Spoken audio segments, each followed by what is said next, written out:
Okay.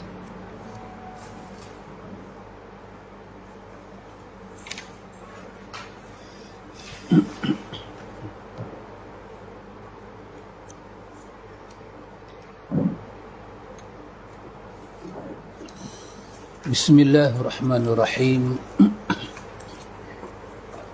Assalamualaikum warahmatullahi wabarakatuh. Alhamdulillah.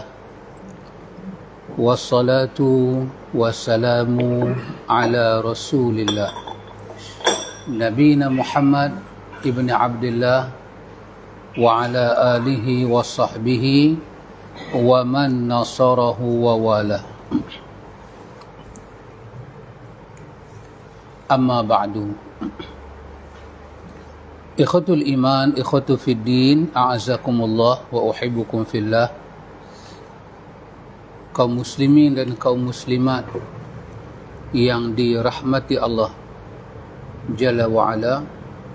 Alhamdulillah, alhamdulillah, dengan limpah kurnia daripada Allah Rabbul Alamin, ada ruang, ada peluang kepada kita ikhwan dalam majlis ta'lim ini pada malam yang bertuah ini, malam yang barakah ini. Saya katakan malam ini malam bertuah dan malam barakah kerana beberapa perkara. Satu, kerana minggu-minggu yang kita sedang habiskan ini adalah bahagian kedua ataupun bahagian terakhir daripada Sya'ban dan dia mendekati Ramadan.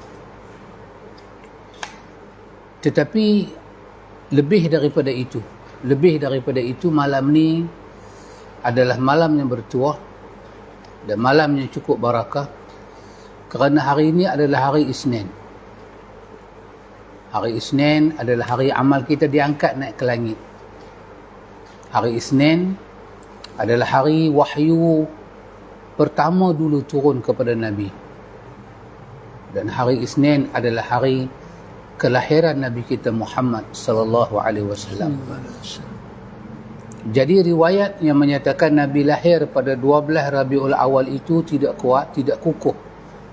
Tetapi riwayat menyatakan Nabi lahir hari Isnin tanpa tanggal, tanpa menyebut tanggal, itu lebih sahih kerana dia diriwayatkan oleh Imam Muslim.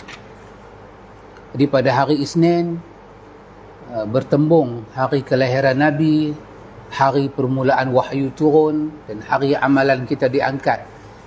Maka hari ini adalah hari yang sangat bertuah pada kita dan sebahagian daripada kita pun melakukan ibadat puasa pada hari Isnin. Adalah sunnah Nabi.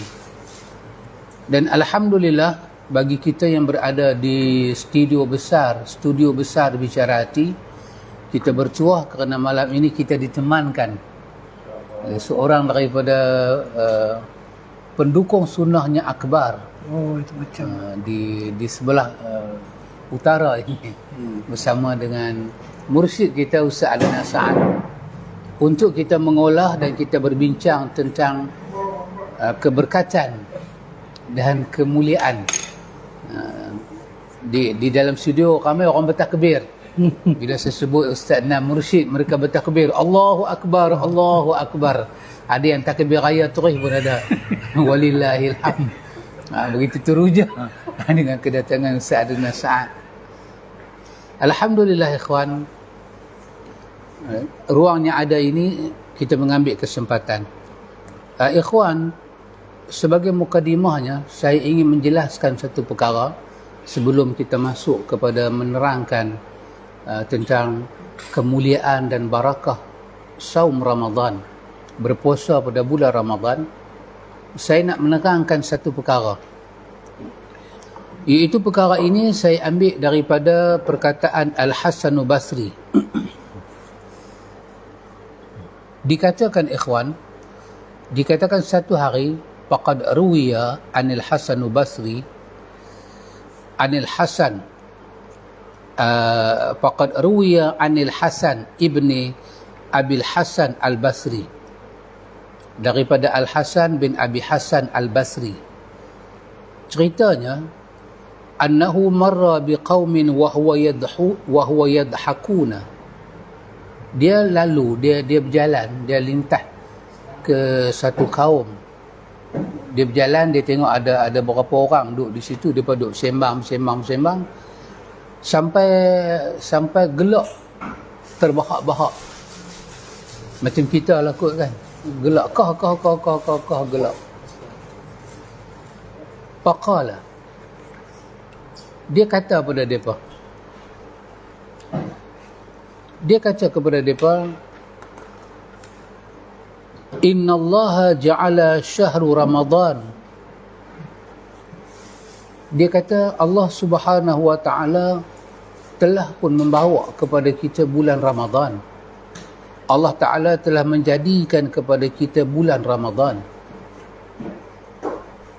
Dan Ramadan ini adalah satu bulan yang Allah Ta'ala jadikan dia kita sibuk dengan bermacam-macam ibadat. Yang kesemua ibadat itu kita mengharapkan Allah Ta'ala terima.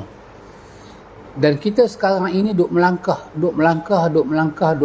nak masuk ke Ramadan. Bagaimana kamu boleh gelak lagi ni? Seolah-olah kamu macam tak repair, tak ada persiapan nak masuk Ramadan. Maka bila Al-Hasan Basri tengok begitu, dia kata, kalaulah kamu tahu apa yang Allah Ta'ala sediakan dalam bulan Ramadan ini, nescaya kamu akan tutup pintu gelap, terbahak-bahak. Sebaliknya, kamu akan peruntukkan masa kamu untuk sambut Ramadan Al-Mubarak. Cerita tu panjang lagi, tapi saya nak ambil pada poin saya. Saya sendiri berpengalaman melihat Syekh sendiri, mereka daripada bulan Rejab, masuk Rejab, Sya'ban sampai akhir Ramadan. Maknanya Rejab, Sya'ban, Ramadan, 3 bulan. Masuk sahaja, seingat saya 1 Rejab, 2 Rejab, Syekh tak baca kitab dah. Kalau dia baca Sahih Bukhari, dia stop Ustaz. Baca Riyadhus Salihin, dia stop Ustaz. Dia akan tumpukan, dia akan buka. Kalau Sahih Bukhari, dia akan buka bab Ramadan, bab puasa. Daripada 1 Rejab, dia ambil sampailah berjumpa dengan raya, 3 bulan ni dia ambil untuk persiapan Ramadan. Dia akan asok sungguh-sungguh. Daripada kelebihan dia, secara hukum pekahnya, secara adab-adab kebatinannya, kesemua dia akan buka. Dia akan buka satu kitab ke satu kitab. Ceramah-ceramah dia bertukar menjadi kuliah. Kuliah-kuliah dia, kuliah berkitab, tapi bukan kitabnya lazim dia duk baca tu. Masuk je Rejab, dia akan stop kitab dia. Dia akan berpindah kepada pendedahan tentang Ramadan. Kita tak begitu ikhwan. Itu adalah akhlak salafus salih. Mereka sambut Ramadan sejak bulan Rejab lagi. Tapi kalau kita tengok balik ke sebelah pihak golongan Sufi, mereka pula ada akhlak ni. Mereka bila masuk bulan Rejab, mereka dah tunjuk dah akhlak Ramadan. Dah ada sebahagian daripada mereka dah puasa dah bulan Rejab. Dan ada sebahagian mereka masuk aja bulan Rejab, minggu-minggu awal tu dah semayang dah. Macam semayang tarawih. Dah start dah buat 10 rakaat. Macam get ready, isti'adat, satu bekal nak sambut Ramadan. Saya fikir dalam minggu terdekat ni banyak program-program yang saya buat banyak menyentuh Ramadan. Saya sendiri tak baca dah buku. Sehinggalah ada seorang tu berkata, dia kata peliklah dengan Ustaz Alim ni. Dalam duk baca buku elok-elok, dia boleh stop duk buat forum je tak habis-habis. Jadi saya pun peliklah dengan dia. Dia pelik dengan saya pun lagi pelik dengan dia. Jadi maknanya ikhwan, walaupun kita duk mengaji, kita tak tahu kesedaran ilmu tentang Ramadan. Kita punya duk ingat, bila masuk Ramadan, baru cakap Ramadan. Ini sesuatu yang keliru. Orang sambut Ramadan daripada 1 Rejab lagi. Pasal tu datang riwayat yang dhaif tu, yang ada dalam Al-Azkar. Allahumma barik lana fi Rajabi wa Sya'ban, balighna Ramadan. Banyak orang baca doa ni. Ya Allah, berkatilah kami di bulan Rajab, bulan Sya'ban, dan bawalah kami sampai ke bulan Ramadan. Persiapan itu dah berlaku, ikhwan. Jadi kerana itu saya cuba mengikut akhlak salafus salih. Saya tak start dengan bulan Rajab. Bulan Rajab saya masih baca buku lagi. Tapi bila masuk Sya'ban, saya dah tak baca buku tak mana saya pergi. Saya banyak buat forum, saya banyak buat itu, buat talk show. Kesemuanya tentang Ramadan. Dan kalau tengok sebahagian daripada Syekh, dia daripada Muharram, dia kalau baca buku, dia akan cuba khatam sebelum masuk Rajab. Dia akan cuba khatam. Dan saya pernah ada pengalaman 3 hari mengaji, 3 hari suntuk mengaji kerana nak khatam. Kerana dia kata bulan Rajab dia tak mau baca dah buku ni. Dah cukup dah, dia kata kita baca daripada Muharram. Buku ni kita baca sampailah Jamadil Ula, Jamadil Thani, cukup dah dia kata. Masuk Rajab, kita kena bicara tentang Ramadan. Saya ingat lagi Syekh Maulud, dia membincangkan ayat ya ayyuhallazina amanu kutiba alaikumus siyamu kama kutiba alal ladzina min qablikum la'allakum tattaqun.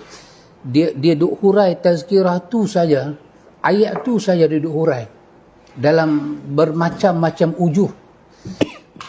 Dia main dalam bermacam-macam ujuh, bermacam-macam aspek dia sentuh.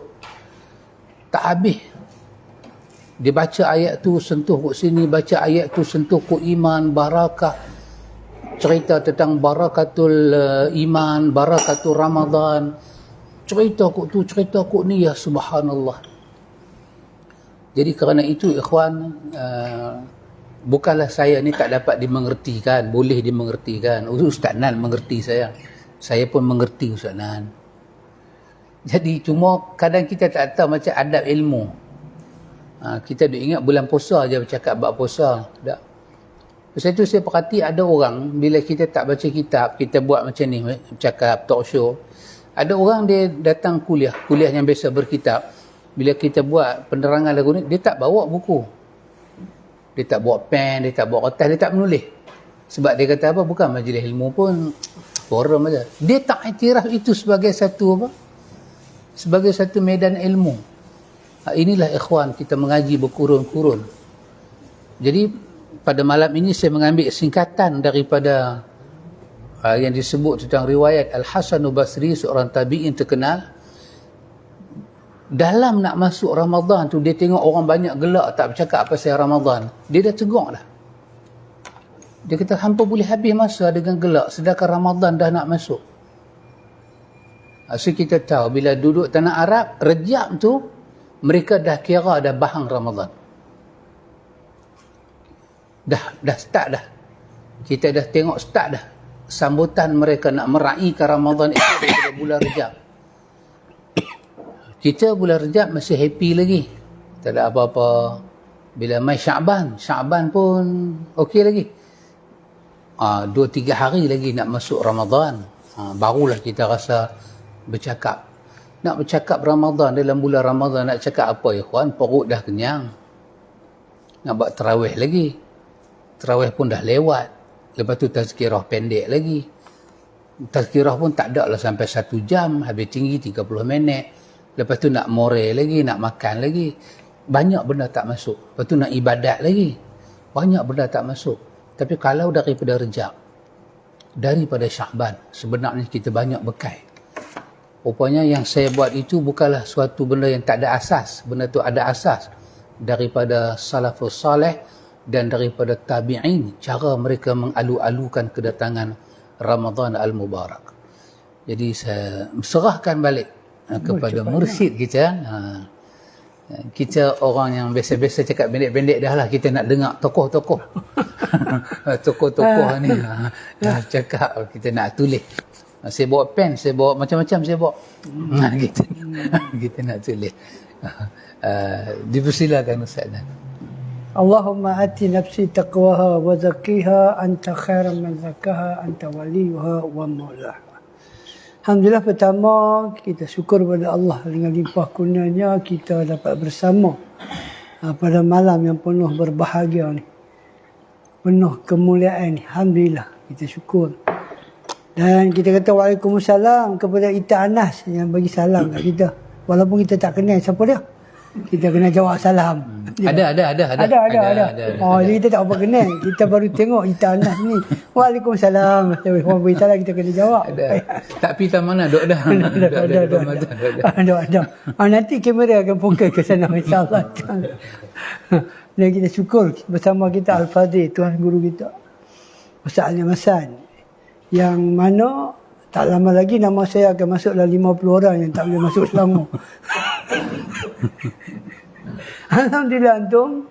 Rupanya ada juga golongan-golongan manusia ni yang dia tak faham. Kata sebelum kita masuk pada bulan Ramadan ni, kita kena ada persediaan.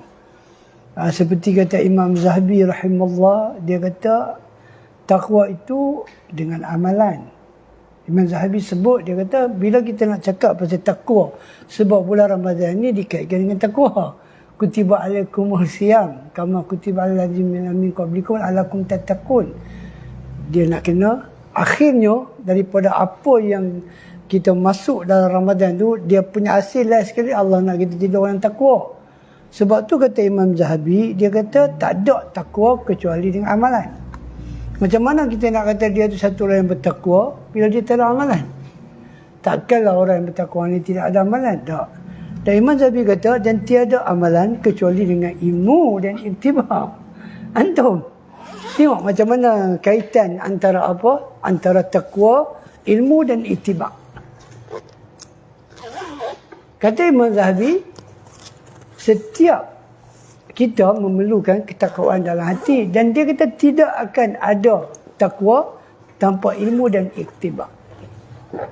Kita kalau tak belajar antum tentang apa hikmah puasa, tentang kepentingan berpuasa, kalau kita tak buat majlis-majlis macam tu antum, bila kita masuk bulan puasa, itulah menyebabkan seolah-olah macam puasa ni tidak ada nilai. Sebab apa? Kita tidak tahu kelebihan bulan Ramadan Al-Mubarak. Sebab itulah Imam Zahabi kata semua itu tidak akan memberi manfaat kecuali dengan ikhlas. Semua. Takwa memerlukan apa? Ilmu dan iktibar. Dan semua tu tidak memberi manfaat kalau tak ikhlas. Jadi macam mana kita nak dapat takwa, macam mana nak dapat ikhlas kalau kita tak belajar? Sebab itulah antum, kita tinggal saat kita punya kitab, bacaan kitab kita. Bukan kita tinggal selama-lamanya dah. Dan saya pun nak baca lagi antum kita hari Selasa, esok. Kita mesti teruskan kita punya kitab, tapi kita banyak fokus kepada puasa. Kepada puasa. Sebab apa tu? Sebab Ibn Abbas kata kemuliaan seseorang itu terletak kepada ketaatan dan amal soleh. Ketaatan dan amal soleh. Bukanlah puasa tu dapat menentukan sama ada seorang tu mulia atau tidak. Tak. Bukan. Sebab tu Allah sebut dalam surah Al-Hujurat, akramakum indallahi atqakum. Semulia-mulia di sisi kamu, di sisi Allah adalah orang yang paling takwa. Nampak? Sebab tu kita perlukan kelas-kelas macam ni untuk kita menjana apa? Ketakwaan.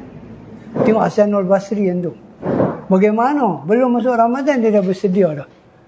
Dia pergi nasihat lagi. Macam ni ke cara nak sambut Ramadan? Kita nak sambut Ramadan, kita fikir nanti hasil kita nak tukar apa. Ni belum masuk Ramadan lagi. Belum masuk lagi duk fikir lah. Tahun ni apa? Saya ingat lansir nak kala macam ni. Jadi kita nak panggil siapa? Nak hantar mana kapet kita? Ini yang dicakap sebelum Ramadan. Apa dia? Kapet. Kedai ni dia tak mau ambil lah kapet. Terbaik sangat. Jadi kedai mana yang ambil kapet nipis ni? Kita menjana keduniaan. Tengok. Kuih berapa banyak kita nak order? Kuah kacang, rendang, ketupat, nak ambil di mana? Ini biasa tu. Ini biasa yang berlegar di dalam masyarakat kita. Kita nak sambut Ramadan, tapi kita masih lagi belum cakap pasal Ramadan. Kita boleh cakap pasal Ramadan lagi. Kita nak cakap tentang apa? Tahun ni raya nak pakai baju colour apa? Tahun sudah pakai apa? Tahun sudah ungu. Tahun ni kita tukar. Tahun ni kita tukar. Tahun ni kita kena, saya bulan Ramadan ni, saya ingat saya tak mau keluar pergi shopping rumah. Beli mana ni? Senang. Ramadan saya beli relax, beli tidur. Belilah ni. Pasal kat Ramadan nanti harga akan tinggi. Belilah ni. Ini harga murah. Harga murah. Dan inilah yang dididik kepada masyarakat Islam. Tiba-tiba dah mula bergeluar dah. Iklan-iklan tentang apa?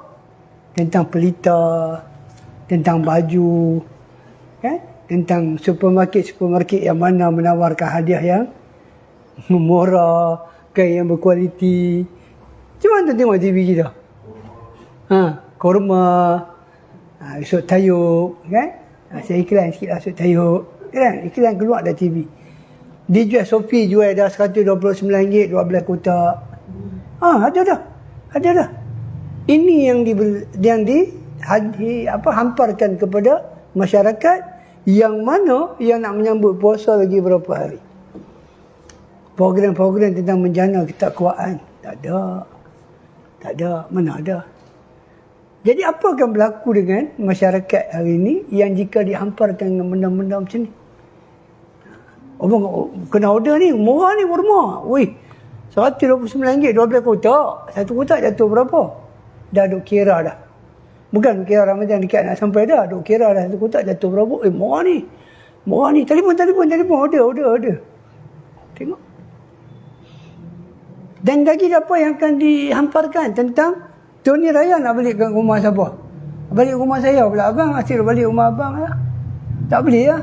Kena adil lah. Tengok. Ini percakapan-percakapan yang selalu kita dengar. Yang selalu kita dengar sebelum masuk Ramadan lagi tau. Belum Ramadan. Duk sembang dah raya balik kampung siapa. Berapa hari nak balik. Berapa hari nak ambil cuti. Tengok. Raya tu ni nak masak apa? Rendang nak order kat siapa? Ketumbar nak order kat siapa? Kita kena order cepat. Kita kena booking. Sekejap lagi tak ada. Kalau raya tak ada ketupat, lemang raya apa? Melayu lah Ustaz, bukan mamak. Melayu ni kalau tak ada lemang ketupat, dia bukan raya. Mamak saya tak tahu. Nasi goreng. Oh, mamak kalau tak ada nasi goreng. Oh, mamak. Oh, saya tahu. Tak ada nasi goreng bukan raya. Oh, dahsyat itu. Tengok. Betapa jauhnya kita dengan para salaf. Jauh je. Sangat jauh. Macam mana kita nak dapat puasa yang macam mana kita kata sahabat jauh lah untuk para salaf dapat hakikat puasa tu. Hakikat yang kata bulan Ramadan ni bulan kemuliaan tu macam mana nak capai. Kalau tak ada kita kata sokongan-sokongan yang memperingatkan kita tentang benda ni. Yang ada ni semua akan menyebabkan kita lupa tentang takwa, lupa pasal kemuliaan Ramadan. Semua kita akan lupa tu. Seolah-olah tengok-tengok Ramadan dah sampai dah. Kita puasa secara adat. Macam mana kita nak program bagi orang, kita kata TV, radio, ceramah, khutbah, menjanakan benda ni. Menjanakan apa? Ketakwaan. Sebab itulah yang akhir sekali yang kita nak kena capai. Yang akhir sekali kita nak kena capai apa? Itulah. Sepatutnya kita dah puasa berapa tahun, puluh tahun dah, bukan baru. Perasaan sangka buruk pada sesama manusia Islam tak boleh ada.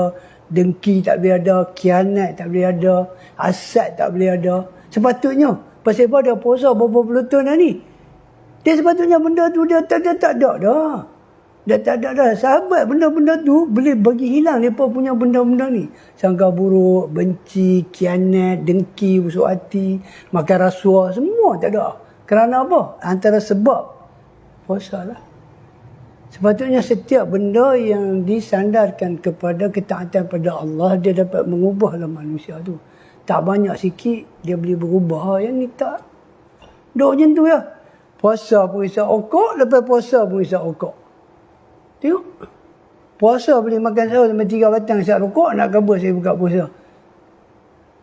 Bila yang nak menjana takwa, nak berhenti rokok kena Tuhan ni? Bila? Bila lagi kita perlu masa untuk berhenti rokok? Bila? Inilah bulan dia. Sebab tu kita kata apa? Sebelum Ramadan, kita cerita dulu tentang apa? Tentang takwa, tentang iman. Supaya apa? Kita ada kekuatan. Ada keazaman. Bukan kata berhenti rokok, Zat. Azam nak berhenti pun tak ada. Kita kata berhenti pun getak jadi Pakistan apa? Tak. Azam untuk berhenti pun kena ada lah, tuan-tuan. Azam sebagai orang Islam, Nabi aku tak isap rokok. Aku berazam. Aku akan cuba segala upaya sepenuh Ramadan yang penuh barakah, yang penuh kemuliaan ni. Aku nak dapat kemuliaan tu. Aku berazam untuk berhenti. Aku doa pada Tuhan. Aku sungguh-sungguh. Tunjuklah kesungguhan. Tunjuk kesungguhan. Allah akan bagi kekuatan. InsyaAllah saya serah balik kepada Tuan Guru kita. Saya pun tak apa sihat. Dia cakap sikit-sikit sudahlah. Kita ambil apa mutiara-mutiara daripada Al-Fadhil Tuan Guru kita. Tafadhal maskura. Alhamdulillah. Alhamdulillah ikhwan, itulah nikmat ilmu yang kita dapat daripada mursyid kita Ustaz Adnan Sa'ad. Perkataan daripada Imam Az-Zahabi tadi sangat bernilai. Kita perlu tulis dengan pen yang berdakwat emas bahawa amalan itu sebagai pembuktian kepada iman. Dan amalan itu pula di atas ilmu, bukan di atas kejahilan, bukan di atas kebodohan. Dan kita kena pastikan dawam benda itu berterusan macam tu. Alhamdulillah ikhwan, alhamdulillah ikhwan.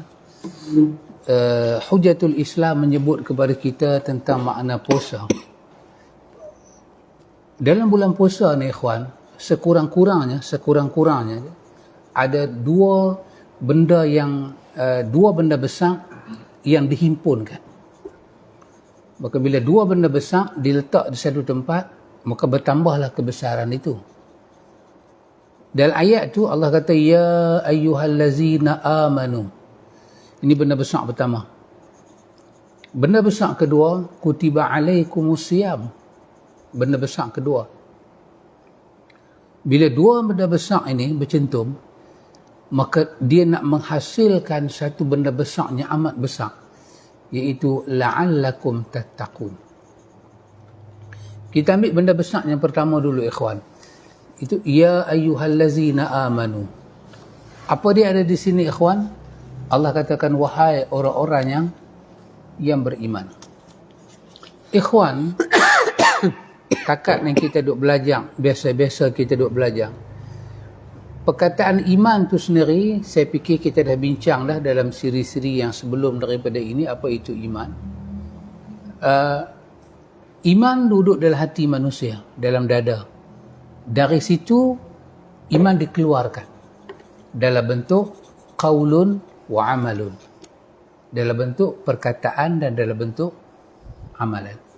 Dan dia boleh yazid, dia boleh naik, meningkat, dan dia boleh wayanqus, dia boleh turun. Iman dia bukan fleksibel duduk tang situ dak, dia boleh naik dan dia boleh turun, sebab dia melibatkan perkataan dan perbuatan.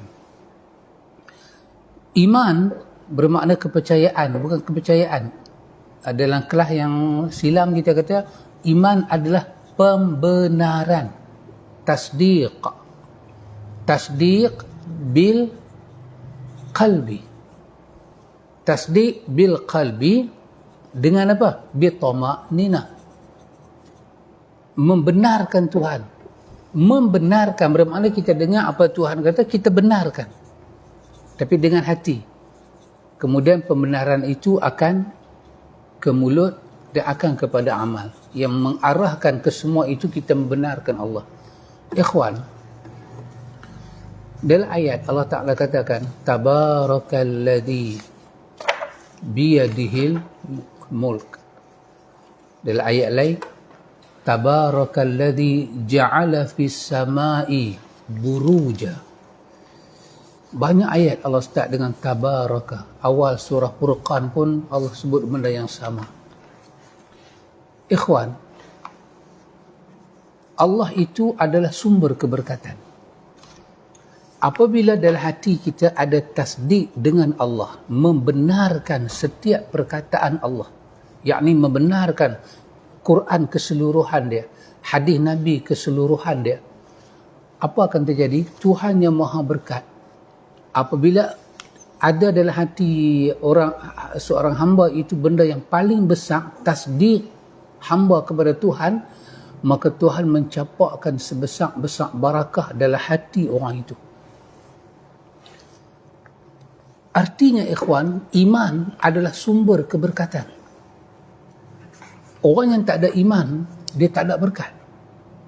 Perkataan dia tak ada berkat, perbuatan dia tak ada berkat, tempat tak ada berkat, duduk tak mana, harta dia tak ada berkat. Antu tengok, kenapa kita bila kita baca zikir yang Nabi ajak, bukan zikir macam-macam ni, zikir yang Nabi ajak, zikir pagi, zikir petang, kita baca Quran, kenapa kita rasa kuat? Tapi bila kita tak baca benda tu, kenapa kita rasa weak, kita rasa gangguan syaitan kuat? Bila kita baca benda-benda ni, kita dapat rasa syaitan itu lemah. Bulan Ramadan sebagai contoh, kita puasa, kita taat pada Allah, kita banyak Quran, banyak berzikir, kita rasa kuat. Setan tak ada ruang. Kenapa ikhwan? Kerana barakah jiwa.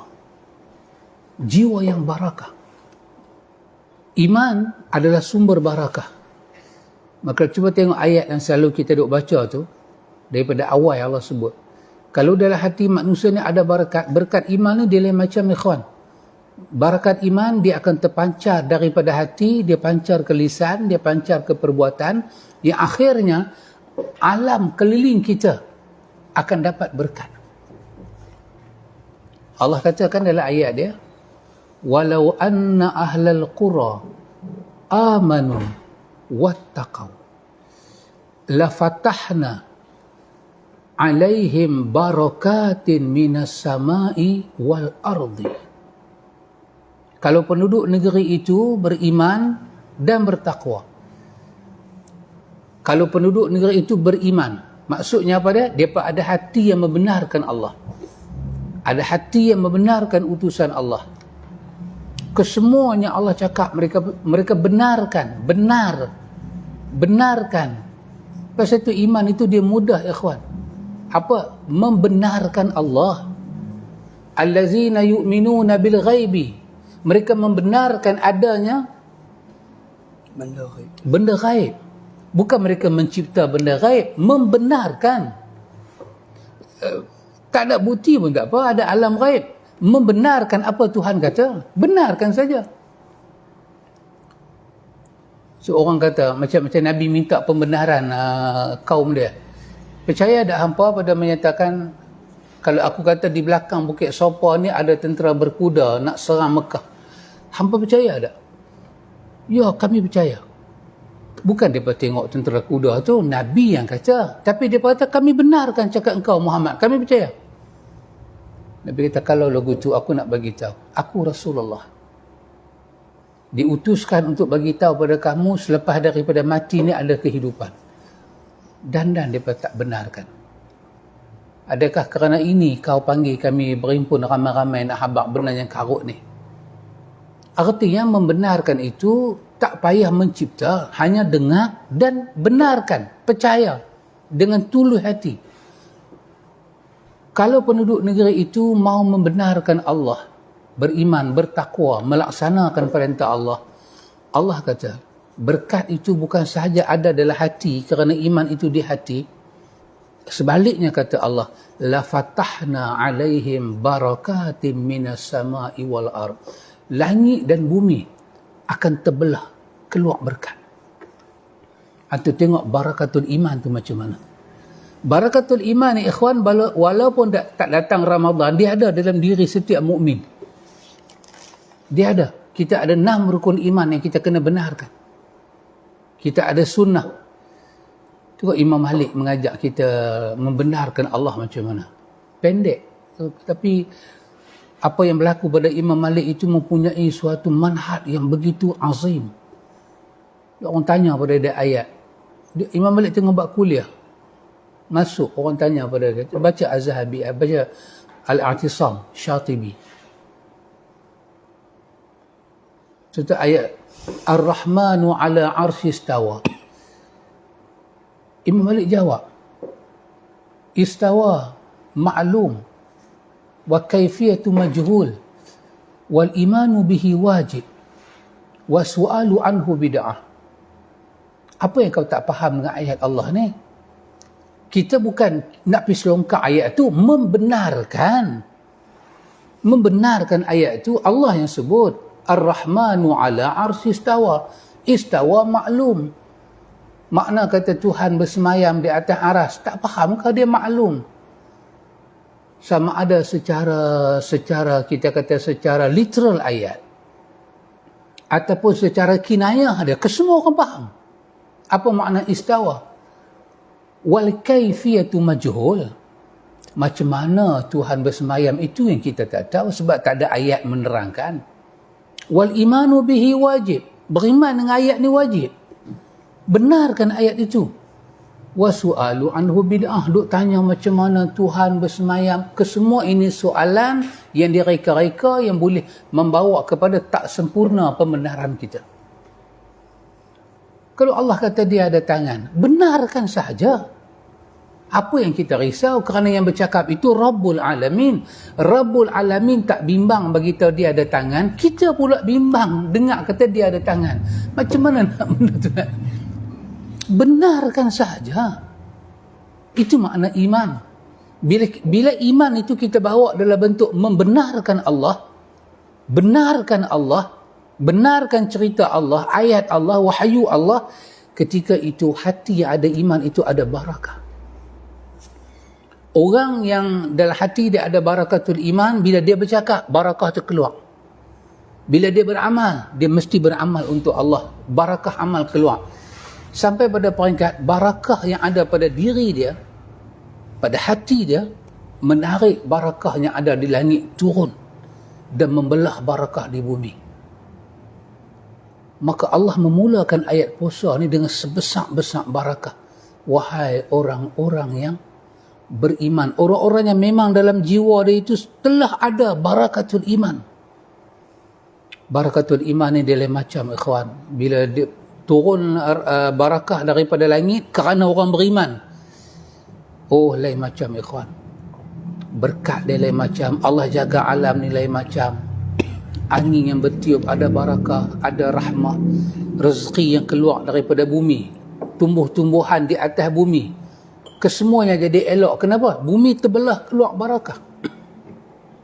Apa yang melata atas muka bumi, binatang ternak, tumbuh-tumbuhan, apa turun daripada langit, air hujan, kesemuanya tak jadi balak pada manusia. Kesemuanya tak bagi mudarat. Dan rezeki yang mai daripada langit, yang mai daripada laut, yang mai daripada darat, udara, kesemuanya tidak akan bagi tekanan pada manusia. Manusia mencari rezeki dengan mudah, tanpa ada stres, tanpa ada hasrah dan nadamah, tanpa ada torture. Barakatul iman itu lain macam, ikhwan, lain macam. Rezeki yang masuk dalam hidup kita ni lain macam.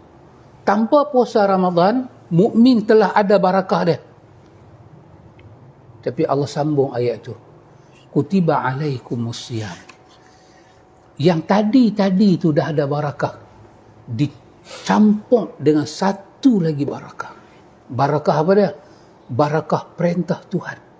Tuhan yang maha barakah, bolehkah dia mengeluarkan perintah tanpa barakah? Tuhan itu syarat dengan barakah. Tengok Allah kata apa? Syahrul Ramadan alladhi unzila fihi al-Quran. Kami pilih bulan Ramadan untuk diturunkan Al-Quran. Turun Al-Quran ni turun apa, ikhwan?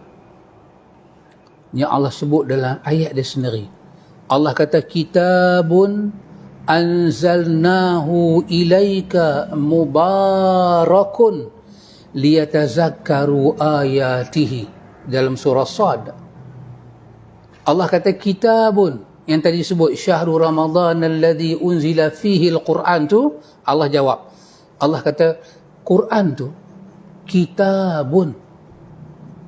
Dia awal Baqarah pun alif lam mim zalikal kitabu.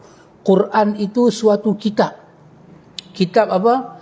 Anzalnahu ilaika, yang kami turunkan dia kepada engkau Muhammad. Ini surah Sad ayat ke-29. Yang kami turunkan Quran kitab itu kepada engkau Muhammad. Tengok. Mubarakun. Dia baca dengan mubarakun. Dia tak baca kitabun anzalnahu ilaika barakatun. Dia baca kitabun anzalnahu ilaika mubarakun. Apa makna mubarakun? Mubarakun bermakna kitab yang syarat di dalam dia dipenuhi, diberkati. Yang Allah kata tadi kutiba alaikumusiyam. Orang beriman tu dah ada berkat iman.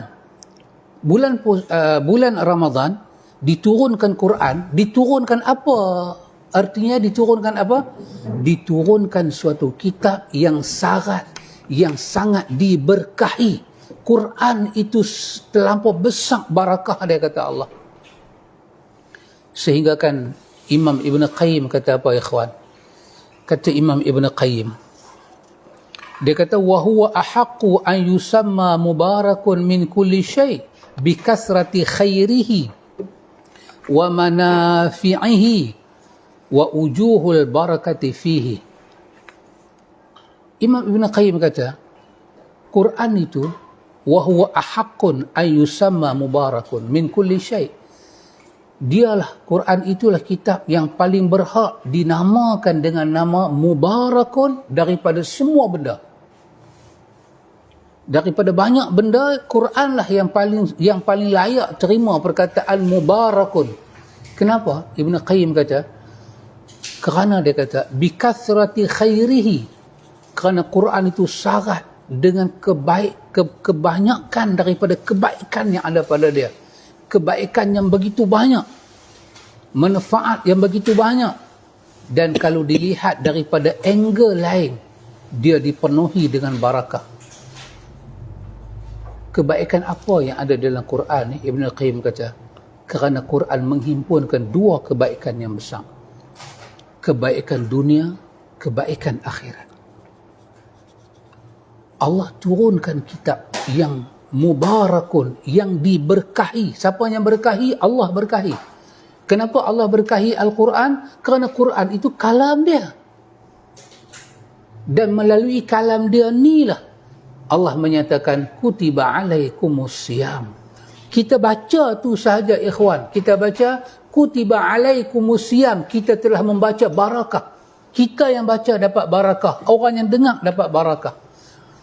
Orang yang dalam hati dia ada iman, dia dengar kalam Allah yang barakah, diturunkan muatan yang penuh dengan mubarakun, dia mengamalkan perintah yang ada barakah, apa akan jadi dengan dia, ikhwan? Tadi iman dalam diri sahaja menarik berkat langit dan mengeluarkan berkat bumi. Itu iman saja telah ada barakah. Ini campur dengan penurunan Al-Quran dalam bulan Ramadan. Dan satu daripada yang ada di dalam ayat Quran yang diturunkan itu ialah perintah puasa. Tak cukup takat tu, ikhwan. Dalam perintah puasa ni ada dua kemuliaan yang besar pada kita, ikhwan. Kedua-duanya besar. Cukup besar dan amat besar. Satu adalah hadis Bukhari Muslim, hadis Abdullah bin Mas'ud, muttafaqun alaih. Nabi seru panjang, Nabi cakap panjang. Nabi kata ya ma'syara syabab. Nabi kata wahai orang muda. Nabi ada slot cakap dengan orang muda. Ya ma'syara syabab. Macam Ustaz Nan ni syabab, orang muda. Orang muda memang kerap betul. Macam saya ni tak masuk pemuda dah, laih dah. Laih. Macam saya ni dah laih dah. Kubur ke tepi rumah kata mai. Laih sangat-sangat dah. Oh, mak bukan saya. Omah kata.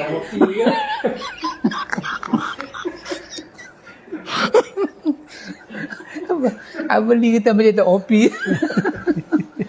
Omah kata tepi. Kubur kata mai. Silap. Pasal saya duk fokus pada puasa. Kan? Nabi kata, ya ma'syara syabab. Nabi kata, wahai orang muda. Nabi kata pada orang muda, Nabi kata, man istata'a minkumul ba'ata falyatazawwaj. Siapa yang ada kemampuan, maka kahwin. Nabi kata. Kenapa? Nabi kata kahwin ni, Nabi kata kurang-kurang ada dua benda besar dalam kahwin. Satu, Nabi kata yaghuddu lil basar, dia boleh jaga mata kamu. Yang kedua, Nabi kata wa ahsinu lil farji, dia boleh pelihara kehormatan diri kamu. Lepas tu Nabi kata wa man lam yastati' fa alaihi bisaum, siapa yang tak ada mampu, tak ada duit ke, tak ada apa, Nabi kata puasa. Tengok Nabi sebut. Saya kata kemuliaan puasa tadi. Nabi kata fa innahu lahu wijaun, Nabi kata puasa itu akan menjaga dia. Menjaga daripada apa? Daripada dua benda tadi. Basar dan farj. Itu adalah punca kerosakan. Kalau dia puasa tu Nabi kata fa innahu lahu wijaun. Puasa itu wijaun minasyahwat. Dia jaga kita daripada syahwat. Maka kerana itu Nabi kata as-siyamu junnatun. Puasa itu adalah perisai.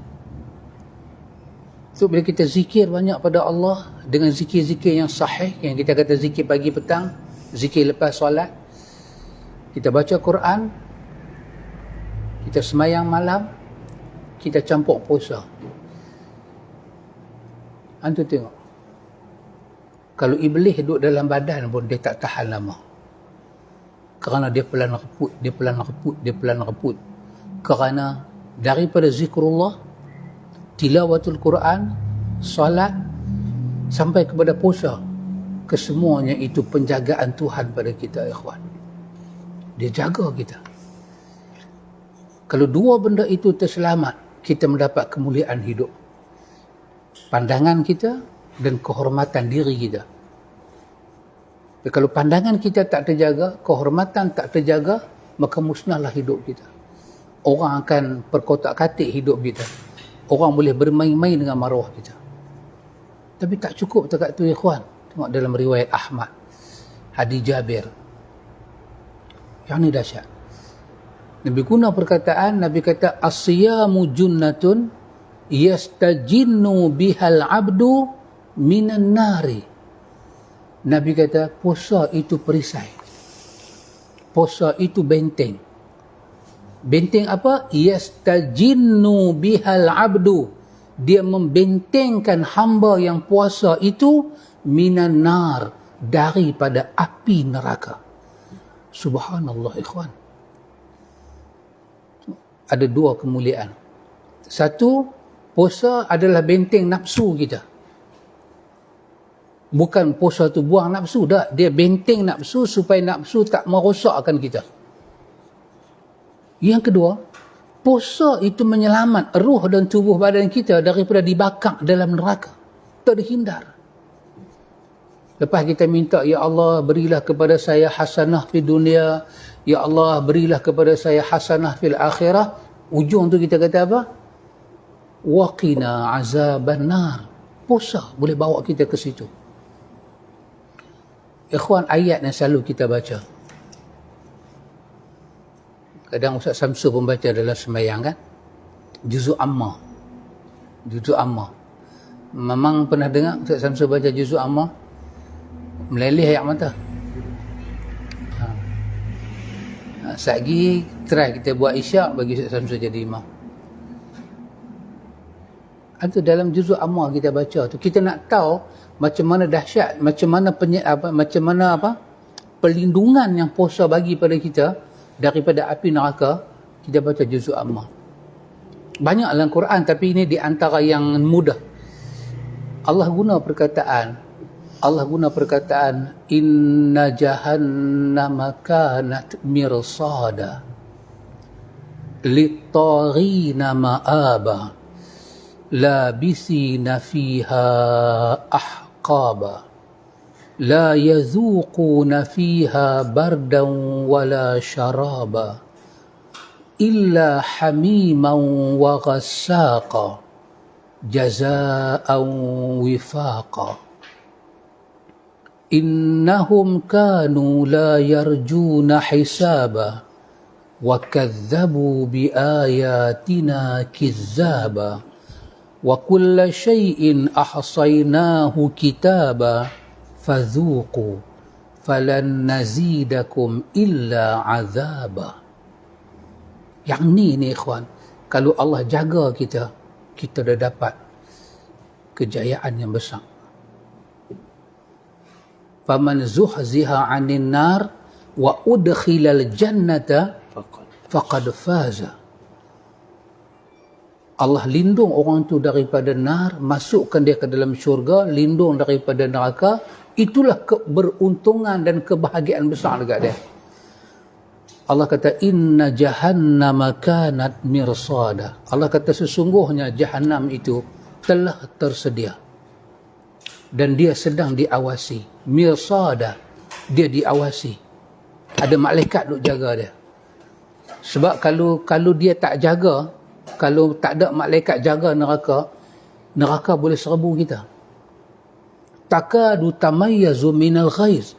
Hampir-hampir pecah neraka tu, tahan marah bila tengok orang mempermainkan Allah dan Rasul. Tengok orang menyembah yang bukan Allah. Langit saja Tuhan kata, bila ada penduduk bumi ni kata ada Tuhan yang kedua daripada Allah, ada Tuhan yang kedua, ada anak Tuhan, ada macam-macam. Allah beritahu dalam Quran, langit hampir-hampir pecah kerana dakwaan ada Tuhan lain daripada Allah. Marah sungguh neraka.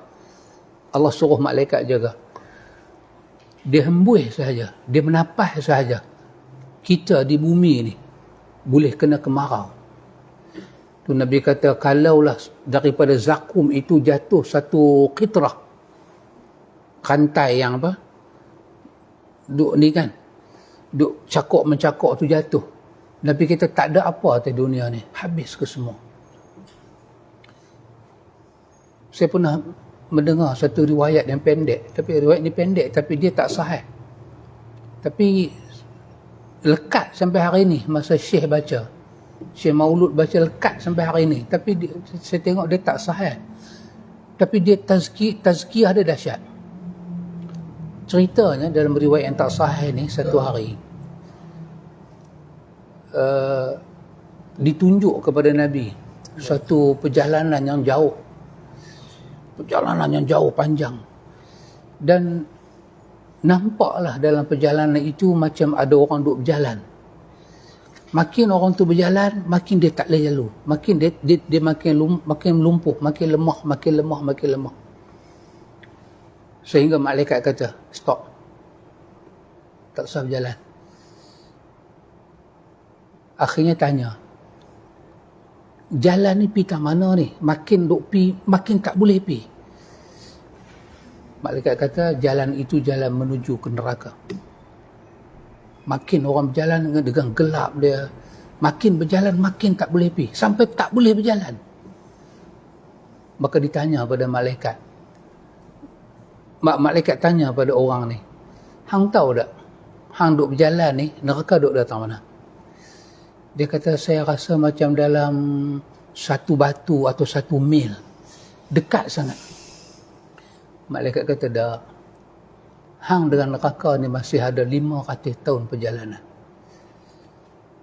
Saya dengar riwayat itu 20 tahun silam, tapi lekat sampai lah. Tapi sayang dia dhaif. Tapi dia punya ibrah tu ikhwan, itulah neraka. Siapa yang berani? Siapa yang boleh pergi ke neraka? Tak boleh. Allah kata, inna jahannama kanat mirsada. Neraka tu tersedia dan diawasi. Litaghina ma'aba. Tapi tahu tak kepada siapa Allah sedia neraka ni? Litarina, bagi semua penderhaka dan penentang Allah. Ke semua penderhaka dan penentang Allah, ma'abah, tempat baring dia, tempat tinggal dia dalam neraka tadi. Litarina ma'abah, labisina fiha ahqaba. Kalau dah itu tempat dia, tahu tak kata Allah, labisina fiha ahqaba. Labisina, tak ada orang yang tinggal dalam neraka tu melainkan kata Allah, labisina fiha, yang kata Jahannam ni, siapa yang masuk dalam dia, tinggal dalam dia, dia tak akan tinggal seminit, 2 minit, melainkan labisina fiha ahqaba, sekurang-kurangnya dia akan duduk ahqaba. Ahqaba bacaan plural, terjemah Melayu kita kata berabad-abad, berkurun-kurun. Saya duk cari juga ahqaba ni apa makna dia. Kata 1 abad. Ahqab, berabad-abad. Kalau bacaan kita lah, bacaan kita 1 abad berapa lama memang? 100 tahun. Kalau 100 tahun kita pindah dengan hari akhirat, sehari akhirat 1000 tahun dunia. Kalau 100 tahun akhirat baru nak dapat 1 abad. Di sini dia bukan kata 1 abad, dia kata berabad-abad. Sampai ulama kita kata apa? Ulama tafsir kata, dia guna perkataan labisina fiha ahqaba. Orang yang masuk dalam neraka ni, bila dia masuk dalam neraka dengan makna kata amal ahqab falaysa laha iddah illa al-khulud finnar. Perkataan ahqab itu merujukkan tidak ada iddah, tak ada kiraan, melainkan hang kekal lah dalam neraka. Ataupun lagi satu perkataan dia kata la ya'lamu iddah hazihil ahqab illa Allah. Iddah dia, hari bilangan orang yang masuk dalam Jahannam, tak tahu bila, melainkan hanya Allah yang tahu. Kemudian Allah kata bila dia duduk dalam neraka itu bukan saat, berabad-abad. Allah kata la yazuquna fiha bardan wala syaraba. La yazuqu, dia tak akan pernah rasa dalam neraka itu bardan, rasa sejuk, wala syaraba, dan dia tak akan pernah dapat rasa nak minum seteguk air, illa hamiman wa ghasaqa, melainkan kalau dia nak rasa sejuk juga, ada satu benda sejuk, nama dia hamim dan ghasaq. Hamim ataupun ghasaq. Hamim yang barda. Hamim yang barda, suatu air yang dalam neraka, kalau dia disejukkan, sejukkan itu memberi azab. Saya tak tahulah kalau air ketui, orang kena gigi, orang kata dah sejuk. Tapi hamimul barda, dia bukan sejuk lagu tu. Bila kena sejuk, dia jadi lagu mana? La yamutu fiha wa la yahya. Tengok dia nak kata hidup pun tak, nak kata mati pun tak. Dan Allah bagi kat dia ghasaq. Ghasaq, apa dia ghasaq? Bila orang tu masuk neraka, dia ada dumuk dia ada tangisan dia. Nabi sebut, kalau kamu tengok ahli neraka tu punya menangis, tengok ahli neraka tu punya menangis, Nabi kata air mata dia punya turun. Nabi kata sapinah, bahtera besar boleh bergerak. Banyak mana air mata ahli neraka, ikhwan. Dan berapa lama dia nak menangis lagu tu? Berabad-abad. Maka ambil air mata dia, ambil air peluh di badan dia, semua cecayak dalam badan dia dihimpun satu tempat, dimasak dengan penuh busuk dan panas. Itulah yang diberi minum kepada ahli neraka Jahannam. Kalau dia tak tahan dengan hamimul bard, Allah bagi hamim saja yang bersifat hamimul har. Dia air yang diambil daripada dasar neraka yang panas menggelegak, bagi dia minum. Masa bagi dia minum tu Allah kata jazaa'un wifaqa. Apa yang kami sedang buat pada dia ni? Wifaqa. Jazaan adalah balasan, wifaqa yang betul-betul sesuai dengan perbuatan dia dalam dunia pada kami. Kami tak buat naya langsung kat dia. Kami tak tambah azab. Kami bagi itu sesuai, jazaan wifaqa. Memang itulah yang sesuai sangat-sangat dengan apa yang dia buat pada kami, yang itulah yang paling sesuai sekali dengan dia. Azab yang dia kena itu wafaqa a'malahum fid dunya. Dia memang sesuai, wafaqa, dia sesuai dengan amalan dia di dunia. Allah kata, tahu tak depa ni siapa dia? Hati perut depa. Ketika turun ayat puasa dulu, ya ayyuhallazina amanu kutiba alaikumusiyam, tahu tak hati perut dia apa? Hati perut dia, innahum kanu la yarjuna hisaba. Innahum, sesungguhnya mereka itu la yarjuna, mereka tak pernah ada harap, tak pernah ada ingat hisaba, kata Tuhan mampu menghisap amalan mereka. Mereka tak pernah peduli ke Tuhan. Harta daripada Tuhan hisap, halal ke haram, kuasa yang ada Tuhan hisap, rezeki yang masuk pada anak-anak ni jalan betul ke jalan tak betul. Sebagai pemimpin, apa yang patut dia cakap, apa yang tak patut dia cakap pada rakyat, semua tu dia tak peduli, kata Tuhan nak hisap. Hari ni perlukah kami peduli dia diazab? Allah kata sebatah, tahu tak mereka ni siapa dia? wa kazzabu bi ayatina kizzaba. Dia mendustakan ayat kami ini bukan kata kerana jahil ke kerana main-main. Tak. Dia mendustakan dalam keadaan kizzaba. Asyaddu takziban. Memang dusta sungguh. Dia lawan sungguh. Dia kutuk sungguh. Dia tak percaya sungguh. Dia tak membenarkan langsung dengan hati dia ayat kami. Allah kata, wa kulla syai'in ahsaynahu kitaba. Ada satu benda yang dia mungkin terlupa, bahawa kesemua yang dia buat itu ahsaynahu kitaba, kesemuanya dicatat dalam kitab. Wa kulla syai'in, kesemua perbuatan-perbuatan yang dia buat itu, qad alimna a'malal ibad, kesemua tu Allah tahu amalan hamba dia, dan dia ditulis sampai akhirat. Allah buka balik bagi dia tengok. Ni paling dahsyat. Fazuqu falan nazidakum illa azaba. Allah kata, maka rasalah, rasa azab itu, falan nazidakum, kami tak akan tambah apa-apa pada kamu. Kalau nak tambah pun, illa azaba, tambah azab lagi. Seorang imam tafsir, anak murid kepada Abdullah bin Abbas, nama Imam Qatadah, dia kata apa ikhwan? Dia kata, dalam ayat Allah Ta'ala turun ini, falam yanzilullah ala ahli nar ayatun asyaddu min hazihil ayah.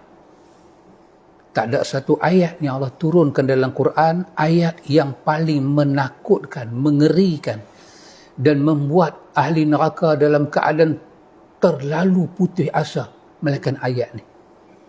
Ayat apa? Falan nazidakum illa azaba. Ayat ini menunjukkan untuk mereka itu fahum fi mazid minal azabi abada, akan ditambah azab pada mereka sampai bila-bila. Ikhwan, hak tadi hadis Nabi sebut, as-siyamu junnatun yastajinnu bihal abdu minan nar. Puasa tu perisai, dia melindung hamba yang puasa daripada azab neraka. Bermakna puasa itu memang memberi kemuliaan pada orang terselamat daripada api neraka. Kerana itu ikhwan, kita mesti ambil tahu apa itu puasa, benteng dia dan kemuliaan dan barakah daripada kita. Saya telah mengambil masa yang begitu panjang. Mana tahu panjang sampai saya rasa panjang, maknanya panjang. Maka saya serahkan kepada Ustaz Nan untuk membuat rumusan dia. Ada soalan tak? Saya tanya soalan. Daripada Anwakan, dia kata zikir terbaik harus dibaca siang malam di bulan Ramadan daripada awal sampai malam raya. Apakah zikir yang terbaik yang kita kena baca? Daripada awal Ramadan sampai malam raya. Wallahu ta'ala a'lam, Allah Ta'ala yang maha mengetahui. Kepada sahabat Anwar Khan, apakah zikir yang paling terbaik dibaca bermula daripada awal Ramadan sehingga akhir Ramadan, maknanya nak raya? Sahabat Anwar Khan, bila kita sebut zikir, dia punya manhaj tak berubah. Zikir pagi dan petang, jangan tinggal. Itu sangat terbaik luar Ramadan, dalam Ramadan. Yang kedua, sahabat Anwar Khan, tilawatul Quran. Kalau sebelum Ramadan kita memang dah baca Quran, tapi dalam bulan Ramadan kita disuruh menggiatkan baca Quran. Sajalah saya kata, kalau luar Ramadan kita baca Quran tapi tak pernah khatam, tapi dalam Ramadan cuba bagi khatam. Bukan kewajipan, tapi suatu adab. Cuba bagi khatam. Maka itu menunjukkan ada perbezaan baca Quran dalam Ramadan dengan luar Ramadan dari segi kesungguhan. Maka kalau ada orang kata zikir ni baca sepanjang Ramadan, tak betul. Nabi tak pernah ajak. Kekalkan zikir pagi dan petang. Nanti kalau ada masa saya akan cerita Imam Syanqiti, Muhammad Amin Syanqiti, pengarang tafsir Adwaul Bayan. Dia bercerita tentang pengalaman dia membaca zikir pagi dan petang. Sangat dahsyat, ikhwan. Dia kata, kamu tak akan dapat satu ketenangan macam aku pernah dapat. Aku rasa hidup aku berbeza sebelum kenal zikir Nabi dan sesudah kenal zikir Nabi. Aku tak pernah rasa lapang dada selapang apabila aku start membaca zikir pagi dan petang. Walaupun ada masa aku baca tak habis, tapi aku baca. Allah bagi lapang dada yang sangat-sangat lapang. Itu kata, panjang cerita dia, tapi kerana time, insya-Allah saya akan ceritakan nanti. Imam Qurtubi, jangan lupa. Dia masuk Madinah, dia zikir pagi dan petang. Tak hingga, dia baca. Tapi satu hari dia kata, ada kala jengking sengat dia. Qurtubi. Maka dia pun macam bila terkena sesuatu musibah, dia balikkan diri dia pada Allah. Apakah kau nak kifaratkan dosa aku? Dia teringat. Dia kata hari ni dia tak baca zikir pagi dan petang. Maka dia kata, dia faham untuk diri dia, kalau jengking tu sengat dia untuk memberi peringatan pada dia. Pasal apa selama ni aku tak sengat hang? Kerana hang dilindung oleh Allah. Hari ni bila hang tak baca, hang terdedah kepada ancaman. Aku sengat hang. Oh subhanallah, dia menangis cerita bagaimana Allah hantar kala jengking sengat dia kerana dia tak baca zikir pagi dan petang. Terlalu besar fadilah dalam zikir pagi dan petang. Orang yang ada hutang baca, orang susah hati baca, orang yang tak boleh tidur malam baca, orang yang tak tenang baca, orang yang ghaflah gelisah baca. Bacalah siapa pun, Allah akan bagi kepada dia ketenangan jiwa dan ketenangan pemikiran. Itu respon saya. Yang kedua, Ustaz, daripada Nukan juga, bagaimana satu orang ni dia rajin solat sunat subuh. Dia rajin solat sunat subuh, tapi dia tak solat sunat-sunat lain. Dia lain, Qabliyah dia tak semayang. Tapi dia, Ramadan ni pula, dia kira Ramadan dia rajin, tahajud dia rajin, witir dia rajin. Tapi rawatib ni satu saja sebelum subuh. Jadi orang ni macam mana, Ustaz? Ada kelebihan ke? Wallahu ta'ala alam, Allah Ta'ala maha mengetahui. Sahabat Anwar Khan, sembahyang 2 rakaat sunat subuh tu, dia ada 2 kelebihan. Satu kelebihan solo, satu kelebihan berpakej. Hadis menyebut siapa yang sembahyang 12 rakaat sehari ataupun 10 rakaat, dia termasuk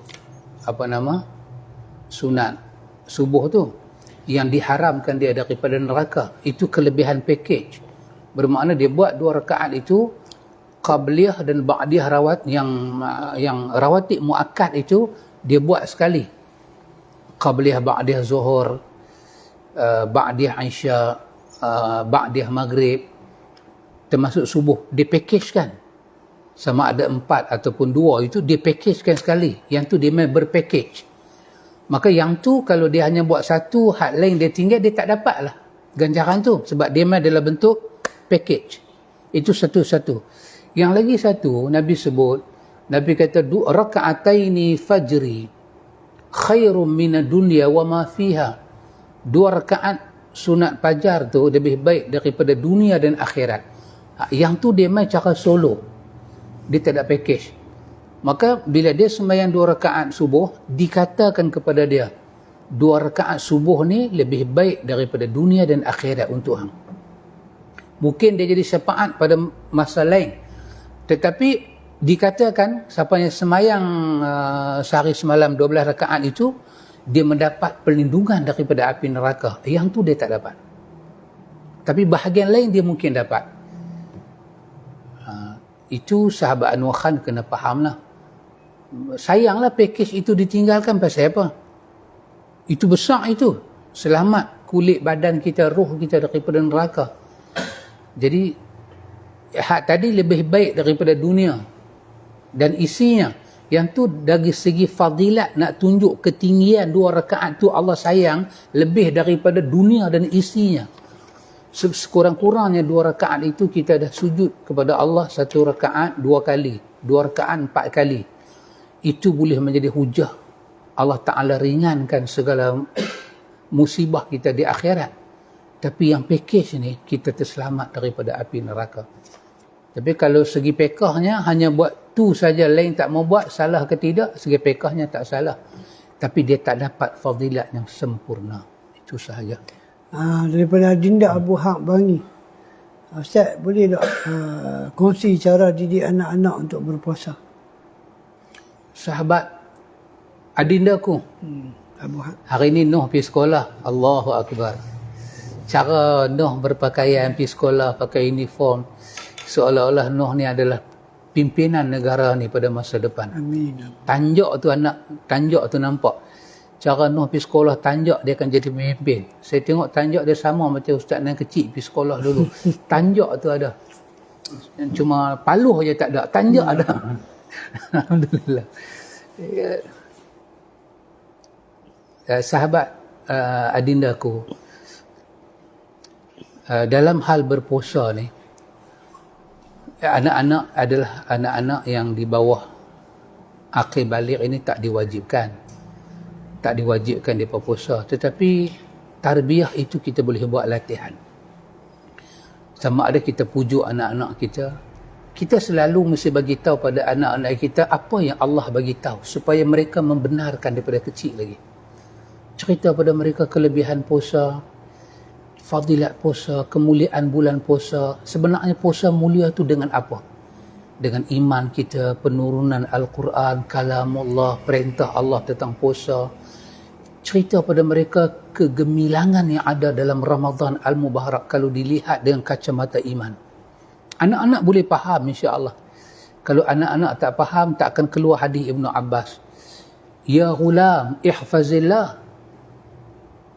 Ibnu Abbas kecil, dia ghulam. Macam Nuh tu ghulam. Ihfazillah. Nabi sebut satu benda, kalau tak faham, apa tujuan Nabi sebut benda ni? Nabi kata, peliharalah Allah. Allah pelihara engkau. Budak kecil. Ada budak kecil makan. Bila dia nak capai makan, tangan dia tak basuh, dia capai dengan kiri. Nabi tampak tangan dia. Nabi kita basuh tangan. Guna kanan, baca bismillah. Kalau budak-budak tak faham, untuk apa Nabi didik dia? Budak-budak faham, dia boleh faham. Nabi baca khutbah, cucu dia keluar. Nabi tak mau cucu dia ganggu orang. Nabi turun pergi angkat cucu dia. Kalau tindakan Nabi itu budak-budak tak faham, kenapa Nabi nak buat? Nabi telah memberi pendidikan kepada keluarga dia. Dan turun ayat, ku ampusakum wa ahlikum nara. Memang anak-anak boleh dididik. Cuma kita jangan didik anak. Ini pandangan saya lah Adindaku. Pandangan kekanda yang tua ni. Jangan didik anak-anak puasa dalam bentuk membayar. Kalau abang puasa sehari, ayah bagi RM1. Ataupun menjanjikan sesuatu di ujung. Kalau puasa, boleh minta baju raya nak jenis apa boleh minta. Tapi kalau tak puasa, ada baju raya tapi tak boleh minta. Jangan ikat anak-anak puasa awal dengan mata benda dunia. Itu tak baik untuk pendidikan dia. Ajak dia makan sahur, bagi tahu kelebihan sahur secara nas dan secara logikanya, logiknya apa. Resam tubuh badan dan tabiat ruh. Bagi tahu. Kalau itu kita boleh buat, anak kita akan membesar dengan cara yang berbeza dengan anak orang yang tak dapat pendidikan secara rohani ini. Wallahu a'lam. Daripada Ali Azizi, Ustaz. Assalamualaikum Ustaz. Adakah wirid lepas solat sunat sama dengan solat wajib? Ya. Daripada kelebihan kot. Sahabat Azizi. Ali Azizi. Sahabat Ali Azizi. Bila kata Ali, saya suka confuse. Abang Ali kan. Nama Abang Ali ni orang lain tak boleh pakai. Kalau orang lain pakai pun dia macam tak ngam. Abang Ali pakai nama Ali tu, dia masuk dengan rupa parah, ayak muka, seri. Oh, dia keluar. Kira keluar semualah.